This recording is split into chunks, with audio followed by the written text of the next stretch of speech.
ربه فأكرمه ونعمه فيقول ربي أكرمن. وأما إذا ما ابتلاه فقدر عليه رزقه فيقول ربي أهانن. كلا بل لا تكرمون اليتيم ولا تحاضون على طعام المسكين وتأكلون التراث أكلا لما وتحبون المال حبا جما. كلا إذا دكت الأرض دكا دكا وجاء ربك والملك صفا صفا وجيء يومئذ بجهنم. يومئذ يتذكر الإنسان وأنه الذكرى يقول يا ليتني قدمت لحياتي فيومئذ لا يعذب عذابه أحد ولا يوثق وثاقه أحد. يا أيها النفس المطمئنة ارجعي إلى ربك راضية مرضية وادخلي في عبادي وادخلي جنة. الله العلي العظيم.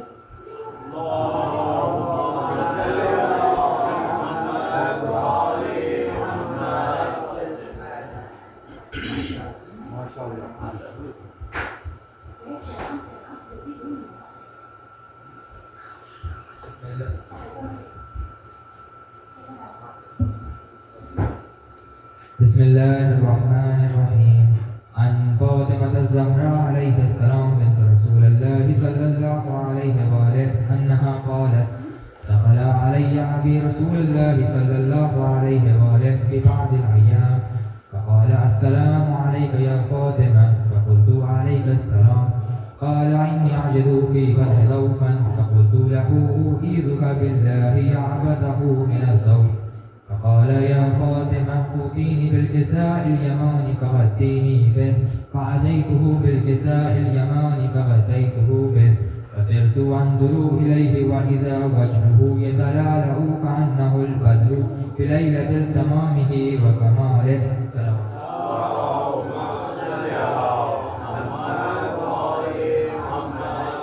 فما كانت إلا ساعة وإذا بولدي الحسن عليه السلام قد أقبل وقال: السلام عليك يا أمه. فقلت: وعليك السلام قرة عيني وثمرة فؤادي. فقال: يا أمه إني أشم عندك رائحة طيبة كأنها رائحة جد رسول الله صلى الله عليه وآله.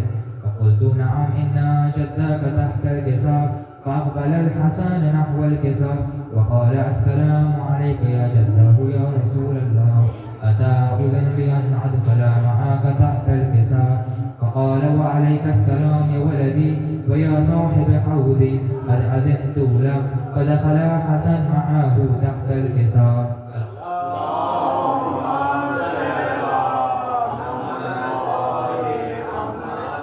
فما كانت إلا ساعة وإذا بولدي الحسين قد أقبل وقال: السلام عليك يا أمه. فقلت: وعليك السلام يا ولدي ويا قرة عيني وثمرة فؤادي.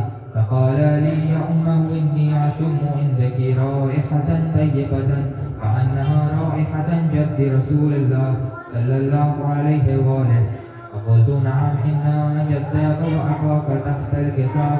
فدان الحسين نحو الكساء وقال: السلام عليك يا جداه. السلام عليك يا من اختار الله. أتأذن لي أن أكون معكما تحت الكساء؟ فقال: وعليك السلام يا ولدي ويا شافع أمتي، قد أذنت لك. فدخل الحسين معهما تحت الكساء.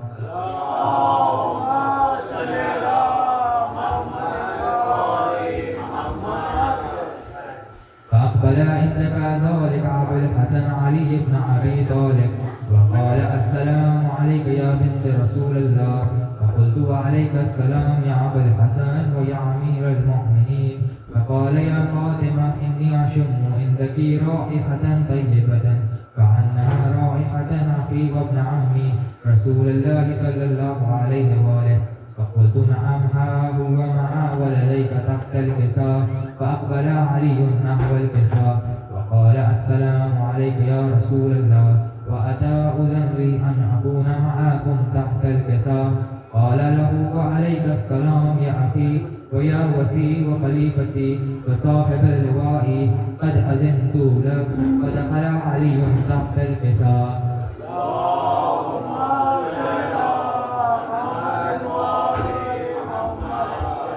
ثم عديت نحو الكساء وقلت السلام عليك يا أبته يا رسول الله أتى أذن لي أن أكون معكم تحت الكساء قال وعليك السلام يا بنتي ويا بضعتي قد أذنت لك فدخلت تحت الكساء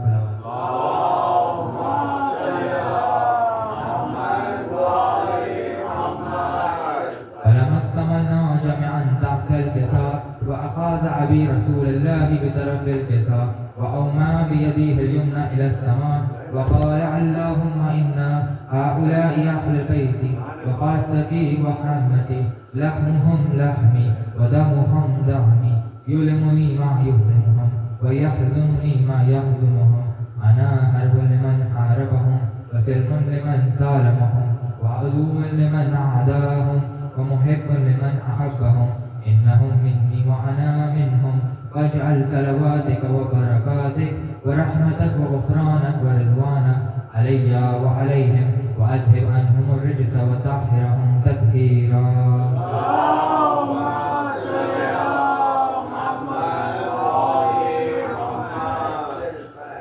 فقال الله عز وجل يا ملائكتي ويا سكان السماوات إني ما خلقت سماء مبنية ولا أرضا مدية ولا قمرا منيرا ولا شمسا مدية ولا فلكا يدور ولا بحرا يجري ولا فلكا يسري إلا بمحبة هؤلاء الخمسة الذين هم تحت الكساء.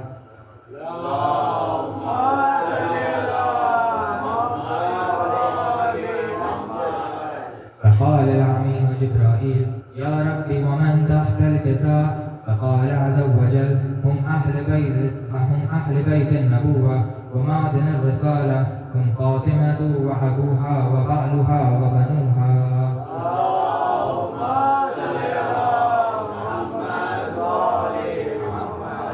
فقال جبرائيل يا ربي أتأخذا لي أن أهبط إلى الأرض لأكون معهم سادسا فقال الله نعم قد أذنت لك. فهبط العميد جبرائيل وقال السلام عليك يا رسول الله العلي الأعلى يقرئك السلام ويخصوك بالتحيات والإكرام ويقول لك وعزتي وجلالي إني ما خلقت سماء مبنية ولا أرضا مدية ولا قمرا منيرا ولا شمسا مدية ولا فلكا يدور ولا بحر يجري ولا فلكا يسري إلا لأجلكم ومحبتكم وقد أذن لي أن أدخل معكم فأهل تعاوز لي يا رسول الله. فقال رسول الله وعليك السلام يا أمين وهي الله فإنه نعم قد أذنت لك. فدخل جبرائيل معنا تحت الكساء فقال لأبي إن الله قد أهوى إليكم يقول إنما يريد الله ليذهب عنكم الرجس أهل البيت ويطهركم تطهيرا.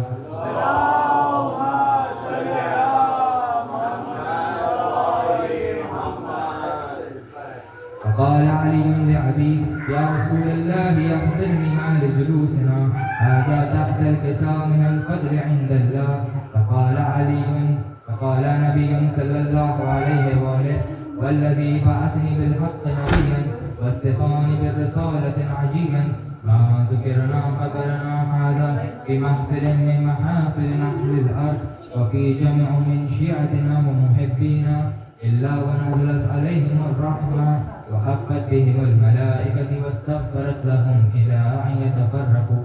فقال علي عليه السلام إذ نولاه فزنا وفاز شيعتنا ورب الكعبة. فقال أبي رسول الله صلى الله عليه وآله يا علي والذي بعثني بالحق نبيا واصطفاني بالرسالة نجيا ما ذكر خبرنا هذا في محفل من محافل أهل الأرض وفيه جمع من شيعتنا ومحبينا وفيهم محموم إلا فرج الله همه له ولا مغموم إلا وكشف الله همه ولا طالب حاجات إلا وقضى الله حاجته. فقال علي عليه السلام إذ نولاه فزنا وسئدنا وكذلك شيعتنا فازوا وسئدوا في الدنيا والآخرة ورب الكعبة.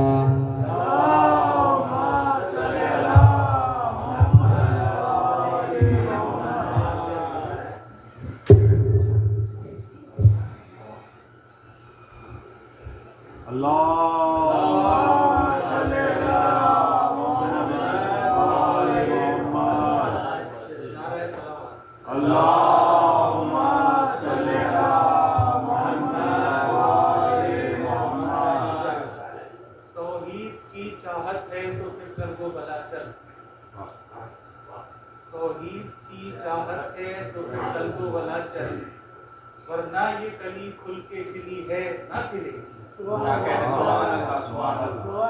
ورنہ یہ کلی کھل کے کھلی ہے نہ کھلے گی. مسجد کی صفوں سے کبھی مقتل کی طرف تھے. مسجد کی صفوں سے کبھی مقتل کی طرف تھے. توحید تو شبیر کے سجدے میں.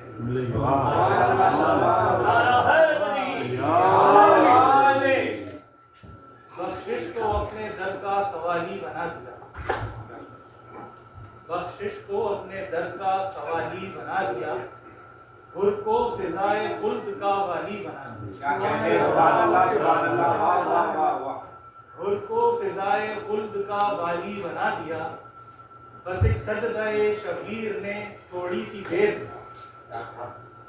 بس ایک سجدہ شبیر نے تھوڑی سی دیر میں ہر دور کے یزید کو غالب بنا.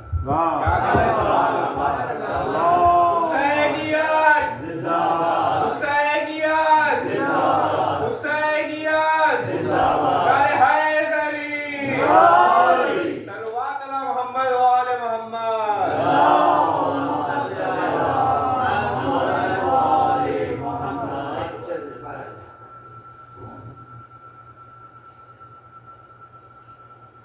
فدا ہوں اس پہ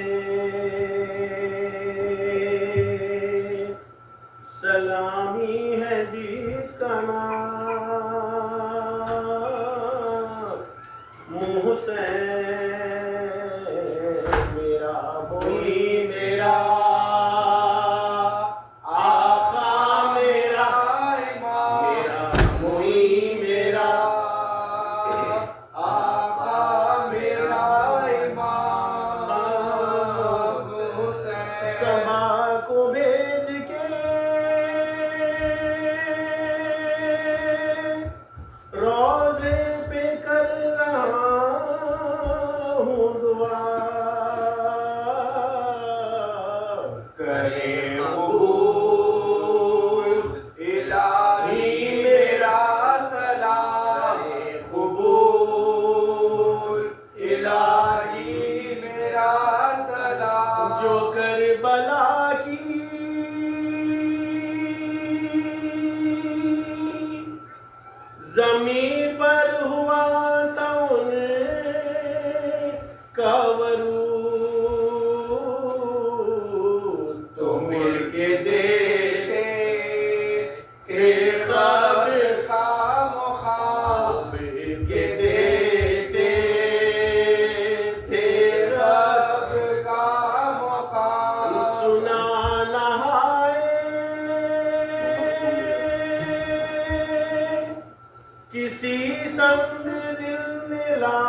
جانتا ہوں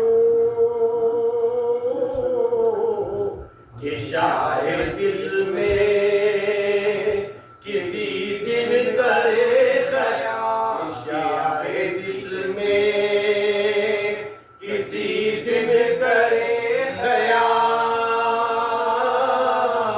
محسن داؤد پہ۔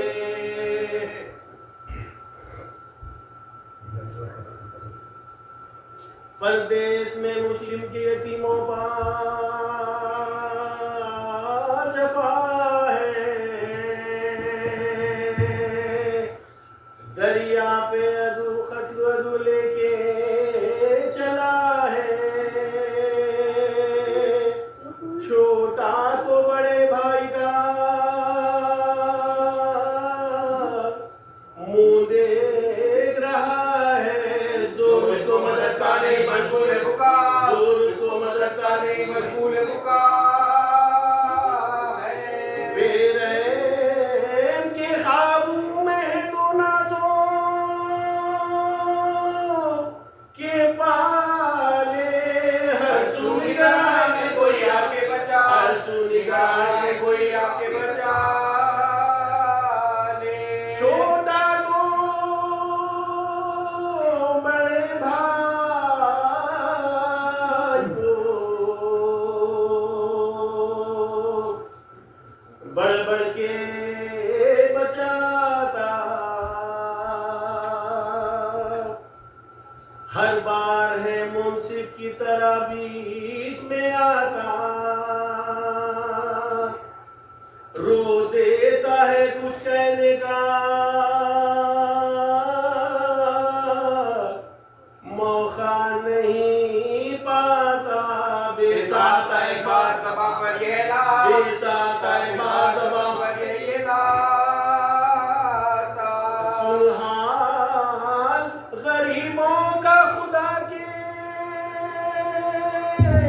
لیے دم لے، اب ہم تیرے گھر میں کبھی آئے تو قسم، اب ہم تیرے گھر میں کبھی آئے تو قسم لے، گھر میں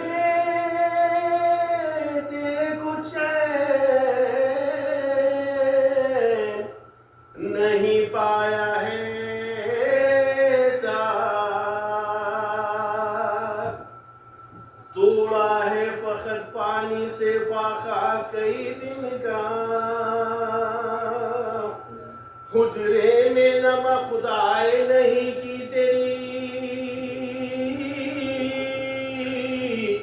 زوجانے تمنا، حجرے میں نمازیں پڑھی اور کیا، حجرے میں نمازیں پڑھی اور کیا کیا، ہم بچے ہیں تو اپنی بزرگی پر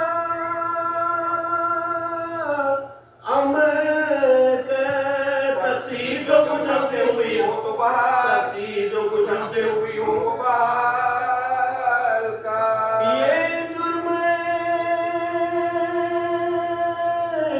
ہے بن پوچھے جو آئے ہیں تیرے گھر،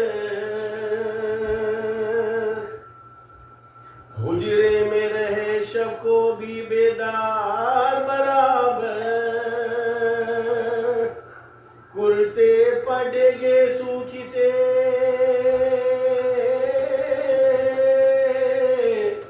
سیلی لگی ہاں پر، تکلیف بہت دے چکا چھوڑ ستا، تکلیف بہت دے چکا چھوڑ ستا،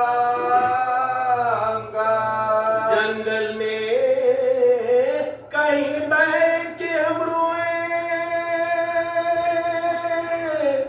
گے ظالم، منہ کر کے تیرے گھر کو نہ سوئیں گے ظالم، منہ کر کے تیرے گھر کو نہ سوئیں گے ظالم، سنتا نہ تھا مظلوم کی ایک بار ستم دے ندا زوج حارث کو یہ بڑھ کر یہ جانتے تو ہم کبھی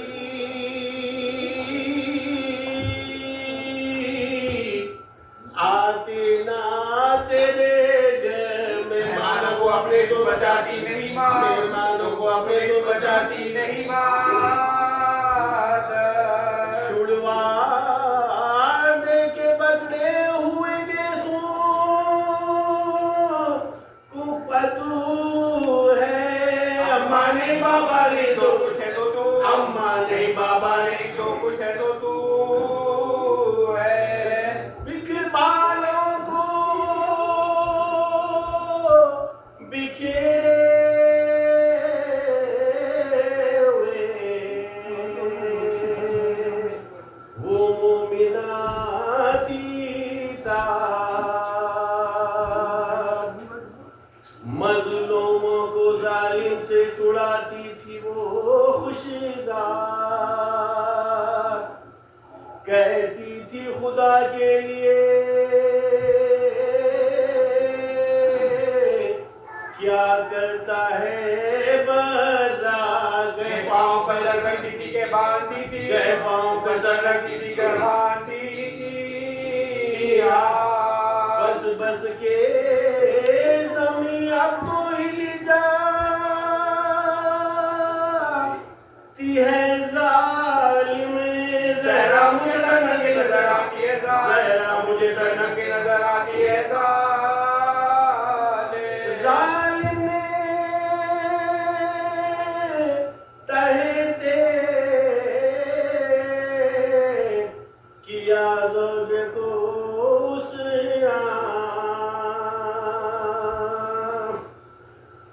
یہ فاطمہ کہہ کے ہوئی زہرا بے قربان. دریا پہ ابو لایا انہیں پکڑے گرے باندھی. غلام حبشی کو باور، غلام حبشی کو باور. غصے سے کہا دونوں کنگلی سے دکھا کر کاٹ لے سر ان کے کنارے پہ تو جا، کاٹ لے سر ان کے کنارے پہ تو جا، کاٹ لے سر ان کے کنارے پہ تو جا.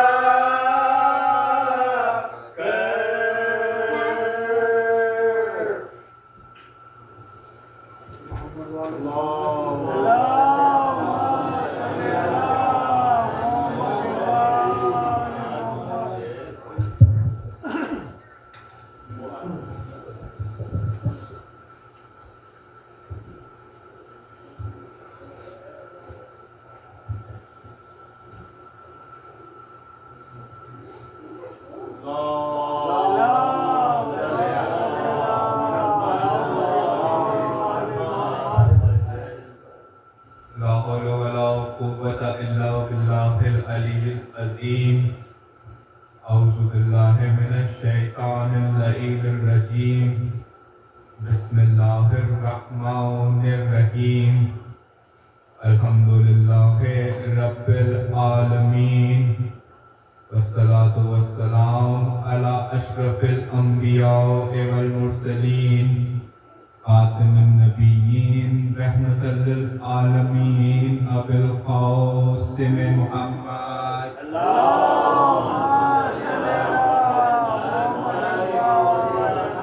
والصلاة والسلام على أهل بيته الطيبين الطاهرين المعصومين المظلومين، واللعنة الله على أعدائهم أجمعين من يوم الآن إلى قيام يوم الدين. أما بعد، فقد قال الله سبحانه وتعالى في محكم كتابه المجيد وفرقانه الحميد وقوله الحق. بسم الله الرحمن الرحيم. ما ننسخ من آيات أو ننسها نأتي بخير منها أو مثلها. ألم تعلم أن الله على كل شيء قدير. صلوات. اللهم صل على محمد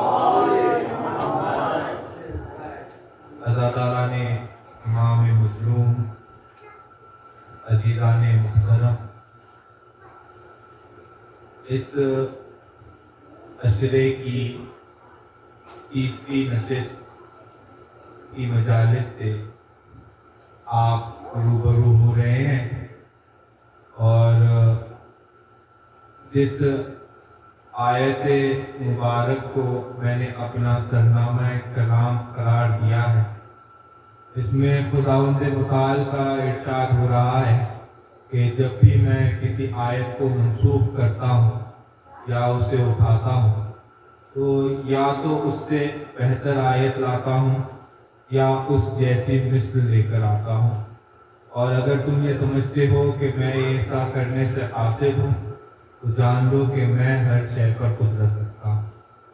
گزشتہ 2 دنوں میں جو افکار، رموز اور حقائق آپ کے بہترین ذوق سماعت کے حوالے کیے گئے ہیں، ان کا ماصل اور مفہوم یہ تھا کہ آیت سے ہدایت اسی وقت تک حاصل ہو سکتی ہے کہ جب ہم کسی ایسی کا دامن تھامیں جو سر سے لے کے پیر تک کمال ہی کمال ہو، اور کیونکہ قرآن مجید اللہ کا کلام ہے، کلام اللہ ہے، تو اس قرآن کی تفسیر، تشریح، ترجمے کا حق انہی کو ہونا چاہیے جو خود قرآن ہو۔ لہذا کل کی گفتگو اگر ذہن میں ہو تو کل کی گفتگو کو میں نے یہاں لا کر روکا تھا کہ میں نے بتایا تھا کہ قرآن بھی اس وقت تک فائدہ نہیں دیتی جب تک دل میں علی کی ولایت موجود نہ ہو۔ تو اب اسی گفتگو کو آگے بڑھاتے ہوئے ایک آیت میں پڑھنا چاہ رہا ہوں سورہ بقرہ کی، جس میں پروردگار ایک قانون بتا رہا ہے، اور اس آیت بڑی معروف آیت ہے، میں بس اس کا ترجمہ آپ کے ذوق سماعت کے حوالے کرتا ہوں۔ پروردگار کہتا ہے کہ بنا معرفت کی عبادت کو میں اللہ تمہارے منہ پر مار کے پھینکوں۔ کہ پروردگار بھی عبادت تبھی پسند کرتا ہے جب عبادت معرفت کے ساتھ ہو۔ اچھا، اب یہ جو مرحلہ ہے کہ عبادت معرفت کے ساتھ ہونی چاہیے، یہ اتنا مشکل ہے کہ اگر کوئی انسان صرف عبادت ہی کرتا جائے اور اسے اس عبادت کی معرفت نہ ہو تو پھر وہ انسان نہیں رہتا، شیطان بن جاتا ہے۔ آپ کو اس کی دلیل دوں، آپ قرآن مجید کی سورہ صاد کی آیت نمبر 71 سے لے کے 75 تک اگر ان آیتوں کا مطالعہ کریں تو اس میں پروردگار عالم نے خلقت آدم کا ذکر کیا ہے۔ اچھا، اب یہ جو ابلیس ہے، یہ شروعات میں ابلیس نہیں تھا، اس کا اصلی نام عزازیل ہے، اور یہ اتنا بڑا عابد تھا کہ فرشتے بھی اس کو برگزیدہ سمجھتے تھے، یعنی اس کو بڑا عالم سمجھا کرتے تھے۔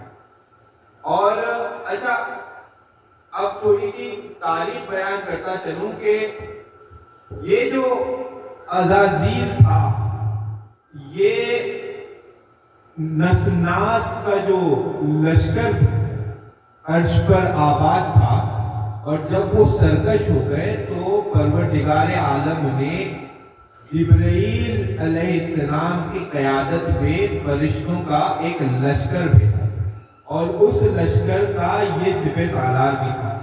اچھا، اب یہ جو نسناس ہے یہ ہے کیا؟ دیکھیے، کیونکہ یہ کوئی میں ہوا میں باتیں نہیں کر رہا ہوں، یہ تاریخ کی بات ہے، تاریخ الاسلام کی کتاب میں یہ بات موجود ہے۔ یہ جو نسناس ہے، اگر آپ یونان یا ہند جائیں تو آپ کو ان کے اثرات ابھی بھی دیکھنے ملیں۔ یہ ہوتے کیا تھے، ان کا اوپر والا حصہ اگر آپ یونان جائیں وہ انسانوں جیسا ہوتا تھا اور نیچے والا حصہ جانوروں جیسا۔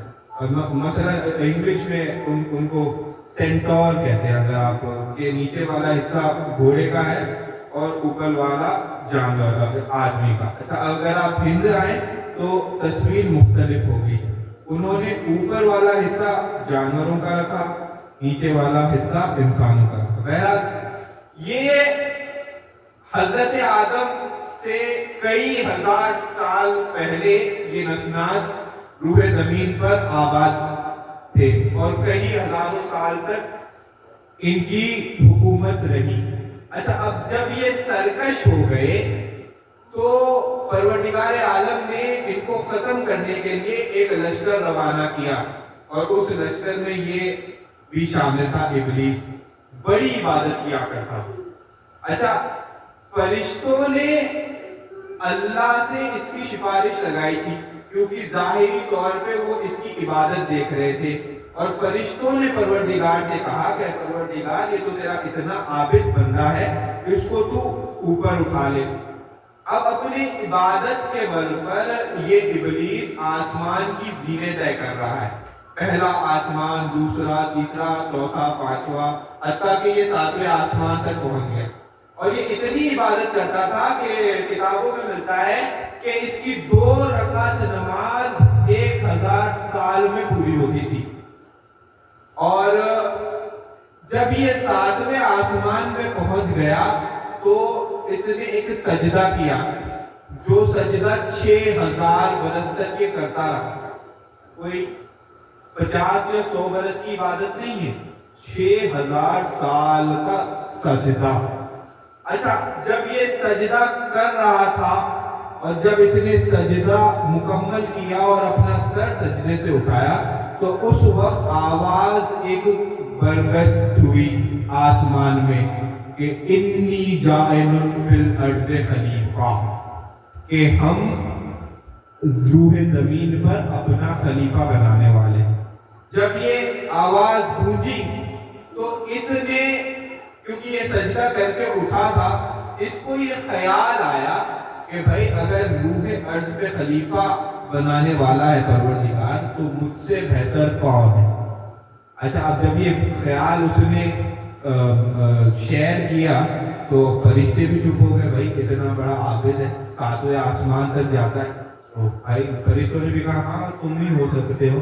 اچھا یہ ساری باتیں حضرت آدم کی خلقت سے پہلے، ابھی تو حضرت آدم کا وجود بھی نہیں آیا، ابھی تو صرف پروردگار نے اعلان کیا۔ اچھا جب اعلان کر چکے تو پھر پروردگار نے کہا کہ میں آدم کو مٹی سے بناؤں گا، میں ایک بشر بنا رہا ہوں مٹی سے، اور اے مٹی کون سی، من تین، توئے والا تین، وہ کون سی مٹی، یعنی کھن کھناتی ہوئی مٹی، مطلب جب مٹی میں پانی کی آمیزش ہو جائے اور وہ مٹی کئی دن تک پڑی رہے اور اس کا پانی مٹی کے اندر جوش مار رہا ہو تو ایسی مٹی کو تین کہا جاتا ہے۔ تو جب حضرت آدم کا خمیر گوندا جا رہا تھا اور پروردگار نے اس خمیر کی زیارت کروائی فرشتوں کو، تو جب فرشتے اس خمیر کو گوندا ہوا دیکھ رہے تھے اور اس کی زیارت کرتے ہوئے جاتے تو فرشتے تعظیماً جھک جاتے کہ یہ خلیفۃ اللہ تیار ہو گیا، یہ خلیفۃ اللہ تیار ہو گیا۔ اچھا جب شیطان وہاں سے گزرتا تو شیطان تانے دیتا کہ یہ کیا مٹی کا پتہ نہیں پتلا بن رہا ہے، یہ کیا مٹی سے، یہ کیا خلیفہ بنے گا، یہ تو مٹی ہے۔ تو اچھا فرشتے کر رہے تھے احترام اور انتظار، شیطان کر رہا تھا تکبر اور مذاق اڑا رہا تھا۔ تو پتہ یہ چلا کہ خلیفۃ اللہ جس کو اپنا خلیفہ منتخب کرے، اگر اس کا انتظار کیا جائے تو یہ انتظار فرشتوں کی سنت ہے۔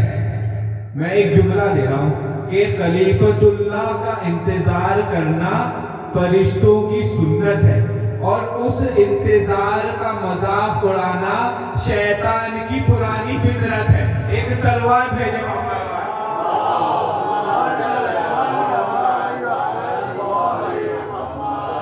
اچھا، کئی ہزار سال تک جناب آدم کا جو خمیر ہے وہ پڑا. اس کے بعد اللہ نے اس خمیر سے پیکر آدم بنایا اور اس پیکر آدم کو چوتھے آسمان پر پھر رکھا کئی سال تک اور وہ سوکھتا رہا چوتھے آسمان میں آدم کا پیکر، یہاں تک کہ اس کی مٹی کہتے ہیں کھنکھنانے لگ گئی. جیسے جب ایک گھڑا مٹی کا پک جاتا ہے تو جب آپ اس کو ایسے مارتے ہیں تو وہ کھنکھناتا ہے. تو جب وہ پیکر آدم تیار ہو گیا پھر پروردگار نے سارے فرشتوں کو جمع کیا اور جمع کر کے اعلان کیا. کیا اعلان کیا؟ کہ فَإِذَا سَوَيْتُ فَنَفَخْتُ مِن رُوحِي وَقَوْلُ لَهُ سَاجِدِينَ، کہ جب میں اس میں اپنی روح میں سے کچھ پھونکوں. اعجاز بھائی آپ نے میرے ترجمے کی تصدیق کرنی ہے، اگر کہیں پہ بھی میرا ترجمہ ذرا سا غلط ہو گیا تو آپ نے مجھے فوراً ٹوکنا ہے. من روحی، کہ اگر جب میں اس کو سوال لوں اور اس میں من روحی اپنی روح میں سے کچھ داخل کر دوں تو تب تم فوراً سجدے میں چلے جانا. اچھا، یہاں پہ ایک بات عرض کرتا چلوں کہ یہاں پہ اللہ نے صرف پیکر آدم کو سجدہ نہیں کروایا، پروردگار نے سجدے کا حکم تب دیا جب آدم کے پیکر میں پروردگار نے اپنی روح شامل کر دی. ٹھیک ہے، یعنی آدم کے ساتھ ایک حقیقت اور آ گئی. حقیقتیں تھی دو.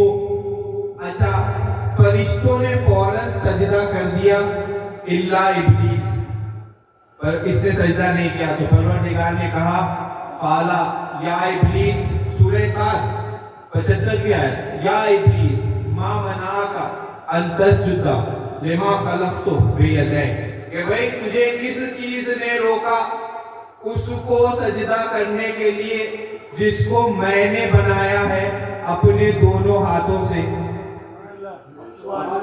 اچھا، یہاں پہ میں ایک بات کہنے کا حق رکھتا ہوں کہ اے پروردگار، ایک سوال کرتا ہوں، اے پروردگار تو وہ ذات ہے جو جسم و جسمانیت رکھتی ہی نہیں، پھر یہ کون سے ہاتھ ہے جس کو تو اپنے ہاتھ کہہ رہا ہے، جس نے آدم کا خمیر گوندا، اس کا پیکر تیار کیا؟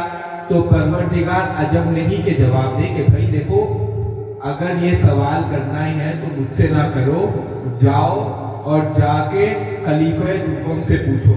تو ہم نے خلیفہ دوم سے جب پوچھا تو ہمیں بخاری میں ان کا ایک قول ملا کہ جب حضرت علی نے کسی شخص کو کعبے کا طواف کرتے ہوئے ایک تماچا مارا تو وہ اس کی شکایت لے کے خلیفہ دوم کے پاس آئے.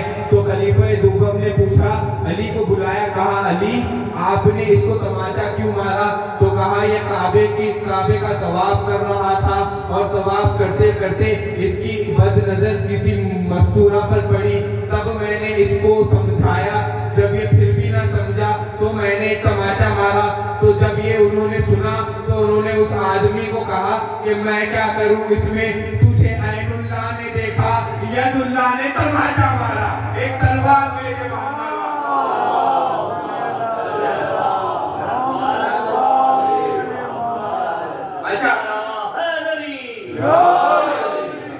اچھا، ابلیس نے سجدہ نہیں کیا. پروردگار نے پوچھا کہ بھائی کیا ہوا، سجدہ کیوں نہیں کیا؟ تو جواباً کہتا ہے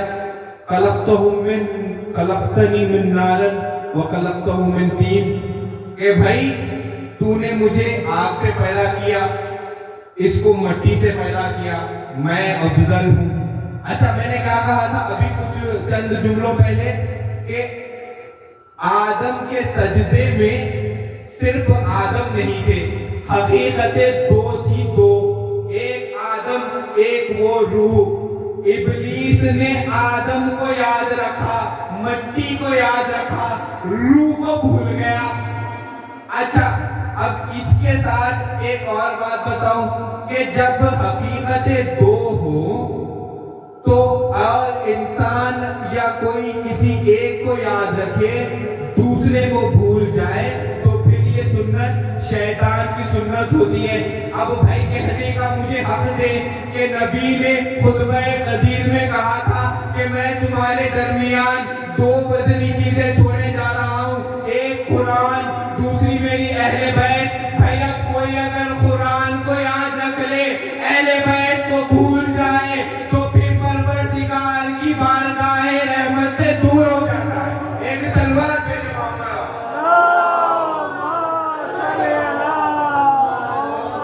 بھائی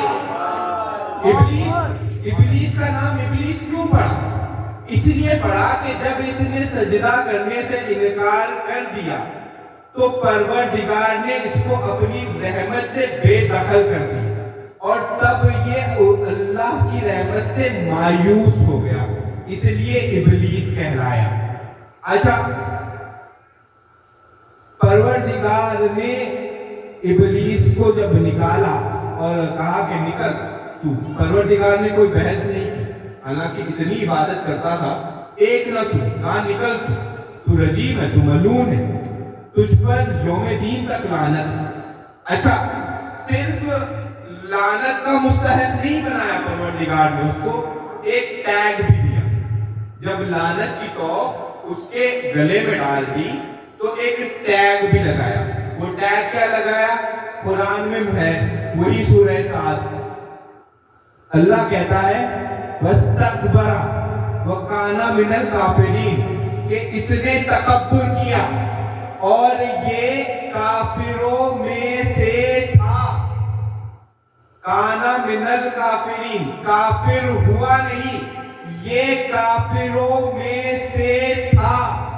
مطلب جب عبادت کر رہا تھا تبھی بھی کافر تھا.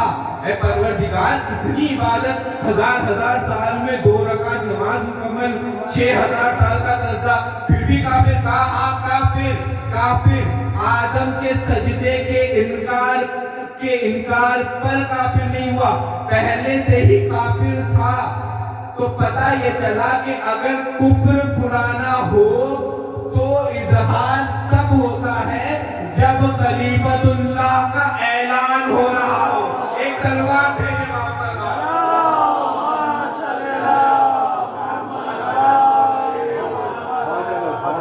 یہاں پہ ایک اور سوال بنتا ہے, بھائی پروردگار تو عالم الغیب ہے, عالم الغیب ہے نا, جب تو جانتا تھا کہ اس کے دل میں کفر بھرا ہے تو پہلے اتنی زحمت کیوں, اتنی عبادت کیوں کروائی کہ اس کو بلایا, پھر آسمانوں کی زینیں طے کروائی, پھر یہ سجدہ کرتا رہا. تو پہلے ہی اس کو کہہ دیتا کہ تو کافر ہے اور پھر نکل جاتا, پھر یہ سب ہوتا ہی نہ. تو دیکھیں پروردگار, اچھا ہمارا عقیدہ کیا ہے؟ 5 ہمارے اصول دین ہیں. اول توحید, دوسرے عدل, تیسرے نبوت, چوتھے امامت اور 5ویں قیامت. توحید کے فوراً بعد عدل ضروری ہے. جب تک آپ عدالت کو نہیں مانیں گے آپ کا دین مکمل نہیں ہو. اب پروردگار ہے عادل. پروردگار نے کہا کہ دیکھو میں عالم الغیب تو ہوں لیکن اس وقت تک سزا نہیں دے سکتا جب تک وہ عمل نہ کرے. تو پتہ یہ چلا کہ پروردگار کا قانون یہ ہے کہ اس وقت تک سزا نہیں دیتا جب تک کوئی جرم نہ کرے.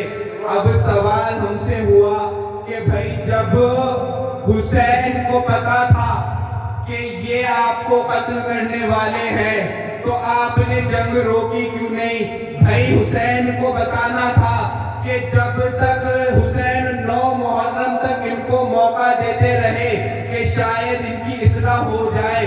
جب 10 محرم کو انہوں نے اپنے ہاتھوں کو حسین کے خون سے رنگین کر لیا تو بس حسین نے ان پر قیامت تک کے اپنے چاہنے والوں کی لعنت کا بھنڈارا ان کے سر پر پھوڑ دیا. ایک سلوات بھیجو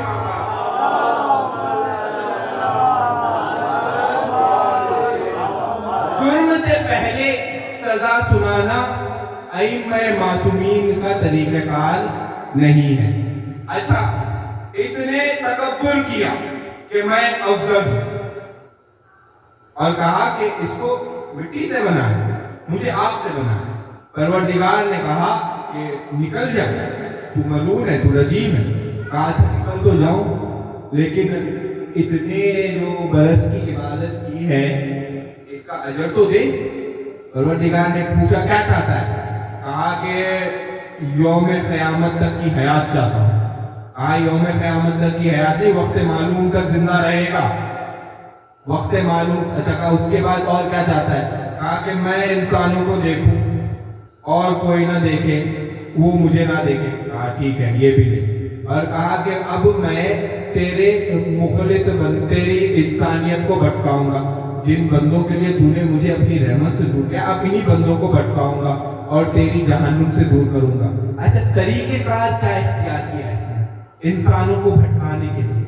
اس نے کہا میں ہر کسی کو نہیں بھٹکاؤں گا، میں بھٹکاؤں گا کیسے کہ میں صراط المستقیم سے تیرے بندوں کو بھٹکاؤں گا، صراط المستقیم پہ کھڑا رہوں گا۔ شیطان کو پرابلم بندوں سے نہیں ہے، صراط مستقیم پہ چلنے والے بندوں سے ہے۔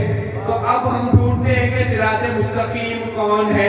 تو صراط مستقیم اگر ڈھونڈنی ہو تو جب یہ آیت آئی الحمد کی کہ اہدنا الصراط المستقیم، اور مسجد نبوی میں رسول اللہ نے یہ آیت پڑھی تو کسی نے رسول سے سوال کیا کہ یا رسول اللہ صراط المستقیم کون ہے؟ رسول نے کہا بیٹھ جا، بیٹھ۔ رسول اپنی تقریر کرتے گئے، پھر وہ کھڑے ہوئے، کہا رسول اللہ آخر یہ صراط المستقیم کون ہے؟ کہا بیٹھو بیٹھو بتاتے۔ پھر رسول تقریر کرتے رہے۔ تیسری بار جب وہ اٹھ کے کھڑے ہوئے کہ بھائی رسول اللہ صراط المستقیم ہے کون؟ کہا بیٹھو۔ جب 3 مرتبہ یہ ہو گیا، اب اس تیسری مرتبہ کے بعد اب رسول نے دیکھا کہ مسجد نبوی میں مولا علی آ رہے ہیں۔ اب رسول نے ان کو کہا اٹھو اب سوال کرو۔ کہا صراط المستقیم کیا ہے؟ انگلی کا اشارہ علی کی طرف کیا، کہا ھذا صراط المستقیم۔ ایک سروال میرے محمد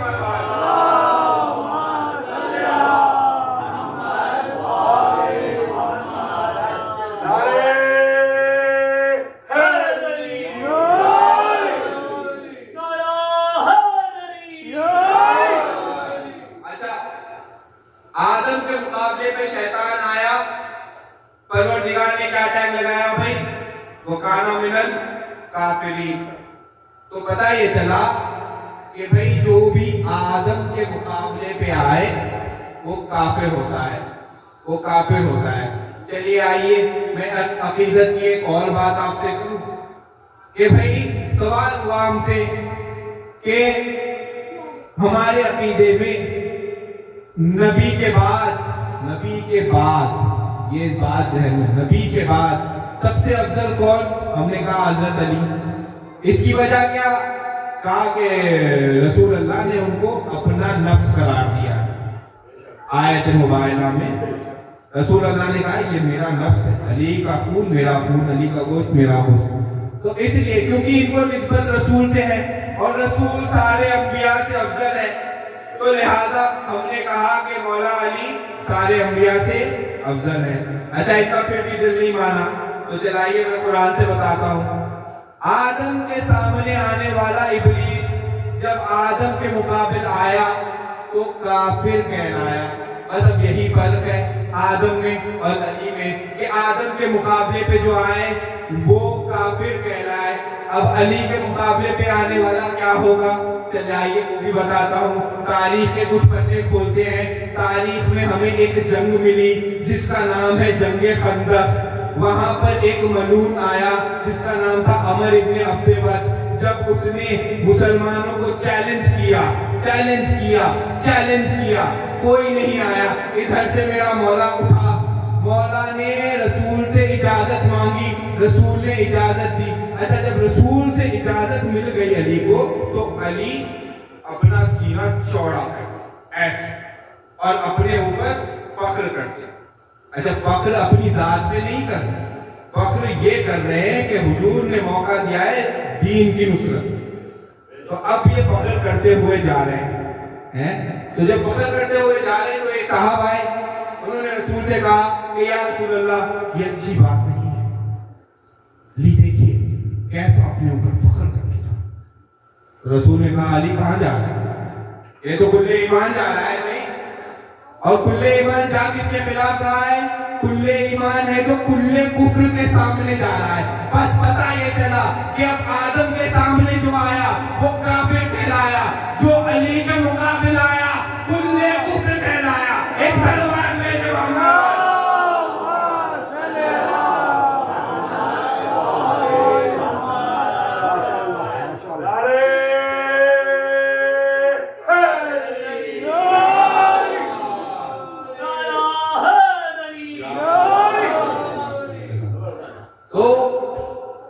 ابلیس نے کہا کہ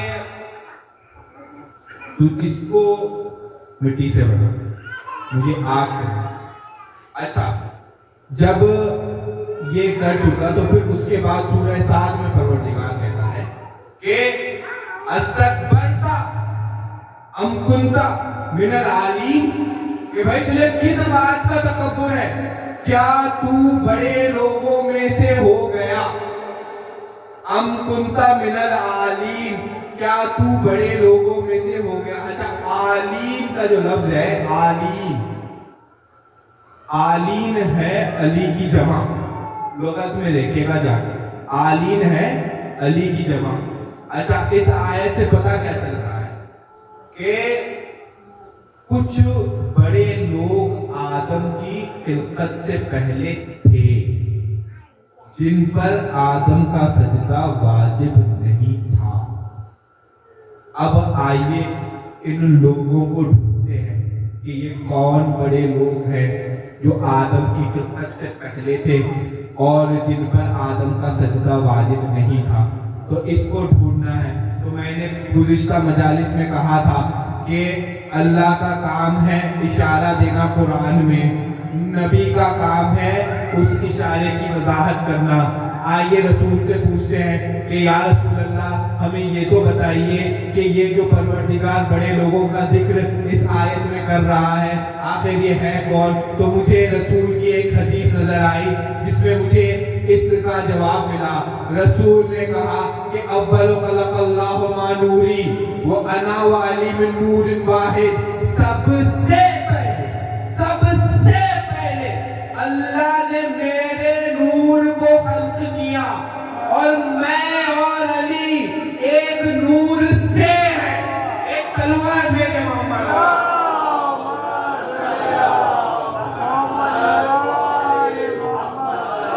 تو یہ عالین آل محمد، پہلے تو 5، پہلے تو 14، سمکے تو 5۔ اگر کسی کو ابھی بھی دل میں اضطراب ہے تو میں پھر اور تسلی کر دیتا ہوں کہ بھائی جب حضرت آدم کو پروردگار نے جنت سے نکالا، کہا آدم کو کیا کہا کہ نکل جاؤ آدم، اپنی اور اپنی زوجہ کو لے کے میری جنت سے نکل جاؤ۔ تو جب جنت سے نکالا تو حضرت آدم کا لباس چھین، کیونکہ حضرت آدم مکین جنت تھے، مالک جنت نہیں۔ اگر مالک جنت ہوتے تو زمین پر بیٹھ کر بھی بلوا سکتے ہیں، لیکن میں بڑی بات کہہ گئے۔ ایک سلوات بھیجا۔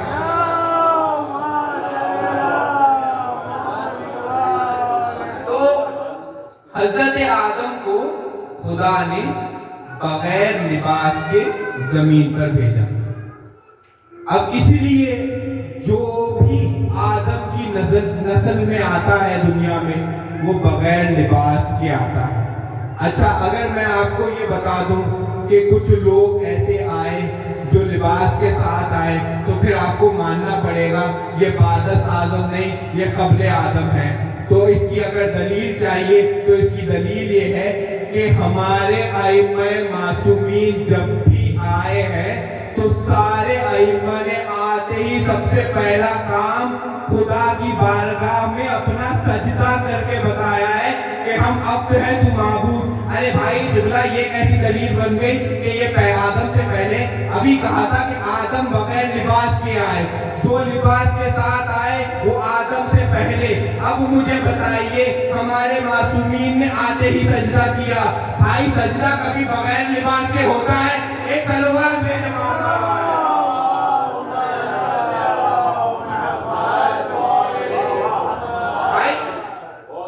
ولادت امام حسن تو یاد ہے نا آپ کو؟ شہزادی کی کنیز کہتی ہے کہ جب ولادت امام حسن ہو رہی تھی تو شہزادی کونین ظہرین کی نماز میں مشغول تھی اور بی بی حجرے کے باہر تھی، کہ کنیز حجرے کے باہر تھی، اور کنیز کہتی ہے میں نے محسوس کیا کہ ظہر کی نماز میں کے دوران سیدہ کی تسبیح کے ساتھ کسی بچے کی تسبیح کی آواز بھی آ رہی ہے۔ جب انہوں نے پردہ ہٹایا تو انہوں نے دیکھا ایک بچہ سجدے میں سر رکھا ہوا ہے اور کہہ رہا ہے سبحان ربی الاعلیٰ و بحمدہ۔ ایک سلوات بھیجے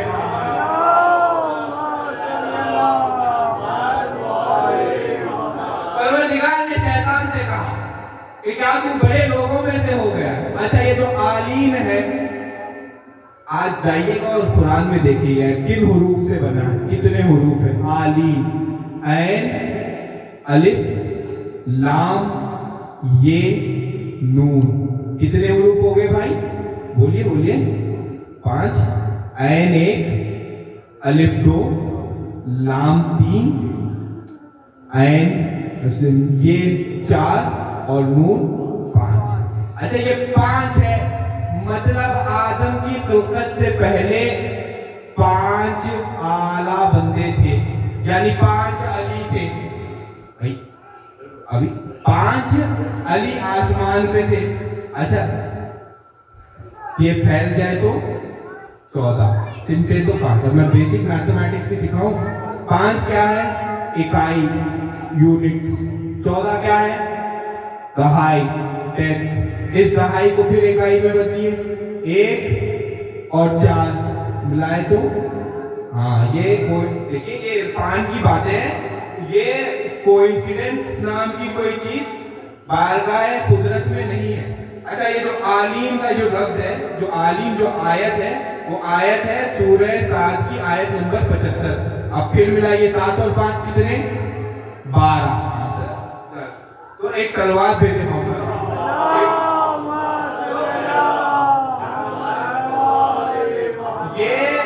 یہ عرفان کی باتیں ہیں۔ اچھا حروف ہے 5۔ اب اگر کوئی شہرا اگر بیٹھا ہے ادھر تو اس کو پتا ہوگا کہ عربک لٹریچر میں حروف کے جینڈر بھی ہوتے ہیں، حروف کے عدد بھی ہوتے ہیں، حروف کے جینڈر بھی ہوتے ہیں۔ چل آئیے اب میں آپ کو بتاتا ہوں۔ آلین میں 5 حروف مذکر اور مؤنث حروف کے اسائن ہوتے ہیں کہ یہ حروف میسکولائن ہے، یہ حروف فیمینائن ہے۔ آلین میں کیا کیا لفظ ہیں؟ عین، الف، لام، یہ، نون۔ اس جائیے گا لغت میں دیکھیے گا یا کسی شاعر سے پوچھے گا، عین مذکر میسکولائن، الف مذکر میسکولائن، لام مذکر میسکولائن، یہ مؤنث فیمینائن، نون مذکر میسکولائن۔ آلین میں 5 حروف جس میں 4 میسکولائن 1 فیمینائن، پنجتن میں 5 تن جن میں 4 معصوم 1 معصومہ۔ اے سلوات